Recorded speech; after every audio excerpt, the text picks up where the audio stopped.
తెలుగు రాష్ట్రాల్లో chit fund companies యొక్క వ్యవస్థ గురించి ఆ యొక్క చిట్ ఫండ్స్ యాక్ట్లో ఉన్నటువంటి లొసుగులను ఉపయోగించుకొని ఆ యజమానులు డైరెక్టర్స్ అందరూ కూడా ఆ యొక్క ప్రజల డబ్బులు వసూలు చేసి వాళ్ళకు ఇవ్వకుండానే ఇవ్వకపోతే ఏమవుతుంది, మహా అయితే జైలుకే కదా పోయేది, పోయి బెయిల్ మీద 2 నెలలకు 2 నెలలకు వచ్చేద్దాం కానీ డబ్బులు మాత్రం మిగులుతాయి కదా అని అంటున్నారు అని జైలుకు పోయి వస్తున్నారు. తమకు పేరు మీద ఆల్రెడీ సంస్థ పేరు మీద ఉన్నటువంటి ఆ యొక్క ఆస్తులను తెలియకుండానే రిజిస్ట్రేషన్ ఆఫీసు వాళ్లను మేనేజ్ చేసి ఆ కోర్టు కేసులను కూడా ఆ యొక్క లెక్కలు చూపెట్టకుండా ఆ యొక్క ఆస్తులను మార్చేసుకొని క్యాష్ చేసుకొని అమెరికా లాంటి దేశాలలో కూడా తమ పెట్టుబడులు పెట్టి తమ కుమారుల పేరు మీదనో వేరే చుట్టపు బంధువుల పేరు మీదనో పెట్టుకొని అక్కడ వ్యాపారాలు చేస్తున్నారు. ఇక్కడ ప్రజల డబ్బును సొంతానికి ఎగ్గొడుతున్నారు. అయినా మళ్ళీ వాళ్ళు చలామణి అవుతున్నారు. ఇటీవల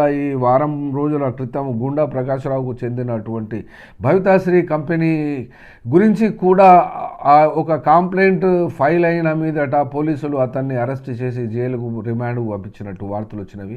అయినప్పటికీ కూడా వాళ్ళు డబ్బులు ఇస్తారా లేదా అనేటువంటి అంశం కూడా ఇక్కడ అక్షర శ్రీనివాసరావు సంబంధించి ఇక్కడ ఎక్స్పీరియన్స్గా కనబడుతున్నది. అక్షర శ్రీనివాసరావు 2 నెలల్లో 3 నెలల్లో జైలుకు పోయొచ్చి వచ్చిన తర్వాత తమ సంస్థ పేరు మీద ఉన్నటువంటి ఆస్తులను తమ బిడ్డ భార్యల పేర్ల మీద ఉన్నటువంటి ఆస్తులను కూడా వేరే వాళ్ళకు ట్రాన్స్ఫర్ చేసి కుచ్చుటూపి ప్రజలకు పెడుతున్నారు. కాబట్టి ఒక చిట్ ఫండ్స్పై సరైనటువంటి ఒక చట్టాన్ని రూపొందించడమా, కొత్తగా లేకుంటే ఉన్న చట్టాన్ని సవరించడమా, ప్రజలు పెట్టినటువంటి డబ్బులను వాళ్లకు తిరిగి రావడానికి సెక్యూరిటీగా ఏముంటే బాగుంటుందో అది ప్రభుత్వం ఆలోచించి ఒక నిర్ణయం తీసుకుంటే బాగుంటుంది.